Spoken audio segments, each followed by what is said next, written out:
Has Pierre Poilievre finally started to pivot back to what we'll say is the old Pierre? We'll take a look at a few clips here, plus some recent polling. I mean, Pierre has to do something.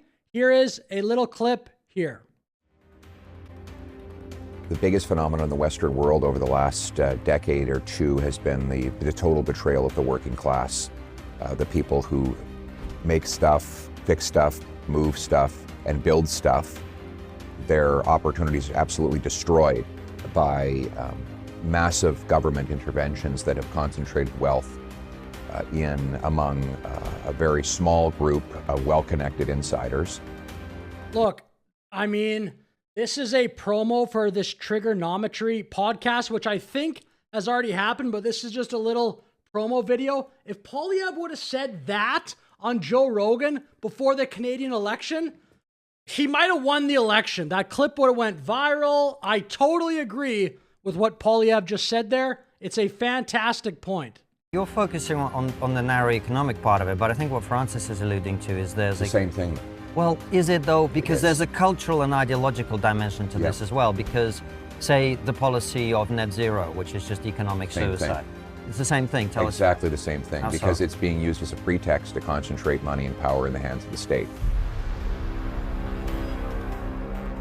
Again, that Poilievre sounds a lot different than the Poilievre of the last 18 months or so. We will take a look at another clip from him here. He's recently in the United Kingdom. I don't know if he's back yet or not, but we'll take a look at this clip here. For generations, free markets lowered costs, raised wages, and lifted billions out of poverty.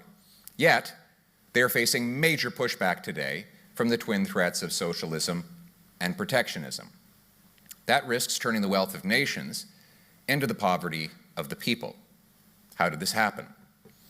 The answer, if we're being honest, is that there is a backlash because working people across the Western world have been thoroughly betrayed. Wages lag, housing is out of reach, energy costs soar, opportunities blocked, and the silent thief of inflation has robbed buying power. The state took from the hardworking many to enrich the privileged few. It's not that the government left working people behind, rather. Look, I don't necessarily agree with the exact framing of that, but 90% of it I do. Where's that guy? It's not that the government left working people behind, rather, it priced them out and shut them out altogether. Net zero policies drove energy and food costs up and paychecks down, all to fill the pockets of green grifters. Protected monopolies shielded from competition keep prices high. Corporate welfare enriched insiders at taxpayers' expense. Gatekeepers blocked home building, resource development, and infrastructure, shutting workers from jobs and youth from homes. If this would have been Poilievre's message in the last 18 months, I would have been the most annoying Poilievre fanboy you've ever seen. This is not what he has been focusing on. He's been focusing on pandering to a group of people that will never vote for him anyway. He's been trying to basically make Mark Carney's base think that Poilievre is like chill or something.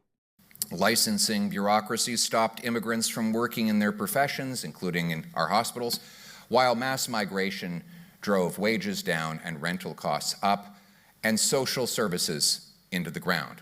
And worst of all, inflationary money printing robbed savings and paychecks from working people while ballooning the assets of connected insiders. Look, I love it. That is exactly what I say all the time. I mean, I don't expect that you've been like following my entire YouTube career. That is so true. All the printing of money has caused inflation, and it has benefited the wealthy way, way more than the average person. Just inflated asset prices, stock prices, etc. The average person has gotten screwed from those ridiculous policies. Oh, where is this Poilievre been?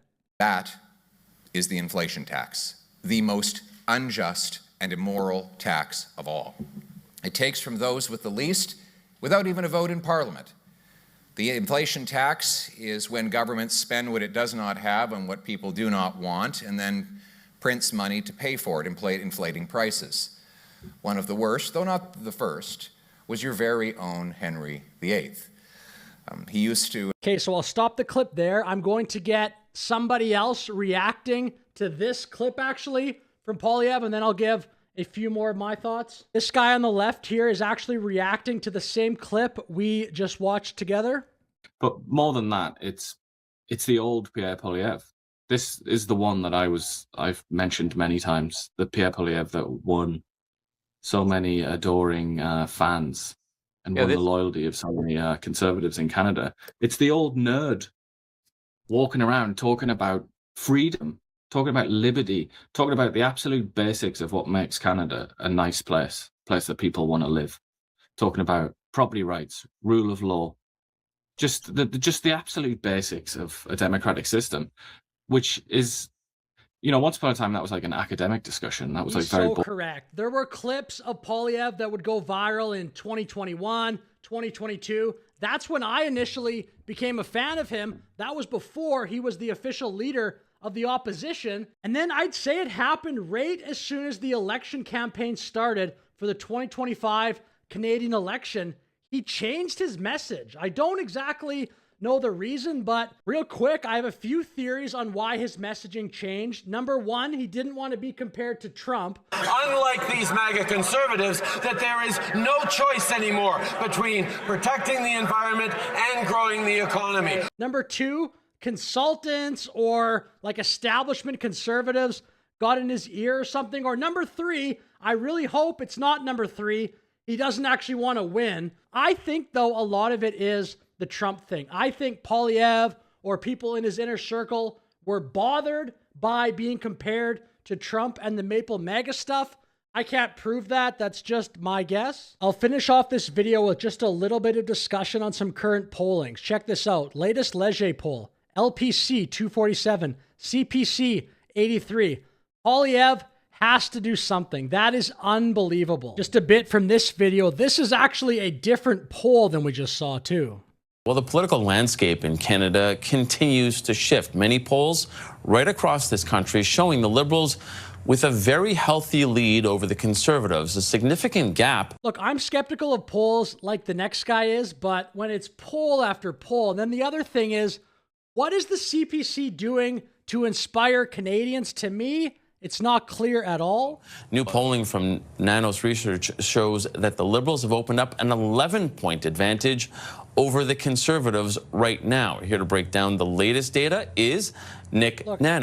11-point lead. I mean, maybe it's not that high, but it might be. And to make matters worse, check this out from Alberta. Liberal Party is surging in Alberta in the past few months, and nobody really knows the reason why. I mean, maybe some of this has to do with Alberta independence, and a lot of people have just said, well, it's not going to get better in Canada. I definitely think that is part of it, to be totally frank. Okay, so with that said, I'll finish my video for today. I mean, final thought, I guess. Probably most people watching this won't be this way. Are there conservatives out there that think all these polls are phony and the CPC is actually ahead of the LPC? Because I sometimes see that comment on X. I do not think that is helpful for the CPC. I think there should be a real acknowledgement that the Liberal Party is way ahead. So anyway, if you disagree with that, let me know in the comments, I guess. But thank you very much for watching. Please like, please subscribe. Have a great day.